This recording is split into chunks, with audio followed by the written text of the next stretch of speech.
Ο ΣΥΡΙΖΑ είναι μια κυβέρνηση που αυτή τη στιγμή εξυπηρετεί με τον καλύτερο τρόπο αυτό που εμείς λέμε κεφάλαιο. Είναι ο καπιταλισμός δηλαδή. Είναι η δύναμη, αφού με τον καλύτερο τρόπο, δεν είναι ο ΣΥΡΙΖΑ αυτό το οποίο λέγεται αριστερά, είναι μια πολιτική δύναμη η οποία αυτή τη στιγμή ικανοποιεί τις επιθυμίες αυτών που κουμαντάρουν στην Ευρωπαϊκή Ένωση.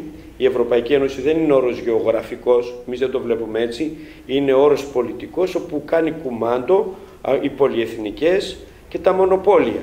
Η κυβέρνησή μας, που είναι σήμερα η κυβέρνηση του ΣΥΡΙΖΑ, βοηθάει στην κυριαρχία αυτών, και η κυριαρχία αυτών που έχουν το χρήμα και το οποίο αυξάνεται προκαλεί τη φτώχεια και την απελπισία στους λαούς. Για το επόμενο χρονικό διάστημα και για τις επόμενες κινήσεις, για τι σχέσεις θα έχουμε με το ΣΥΡΙΖΑ, δεν εξαρτάται από εμάς, εξαρτάται από τη στάση του ΣΥΡΙΖΑ απέναντι στα προβλήματα του λαού.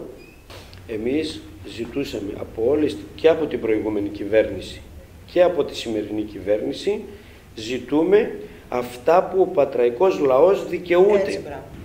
Ο πατραϊκός λαός πληρώνει φόρους για το σπίτι του, ΦΠΑ, φόρους από το εισόδημά του, κρατήσεις με 1002 τρόπους του αδειάζουν το πορτοφόλι του. Τα χρήματά μας αυτά πρέπει ένα μέρος τους να επανέλθει στον Δήμο για να λειτουργήσει ο Δήμος. Αντίθετα όμως η κυβέρνησή μας τα δίνει σε αυτούς που θέλουν να κάνουν τα εκατομμύρια τους δισεκατομμύρια, τα φορτώνονται και φεύγουν.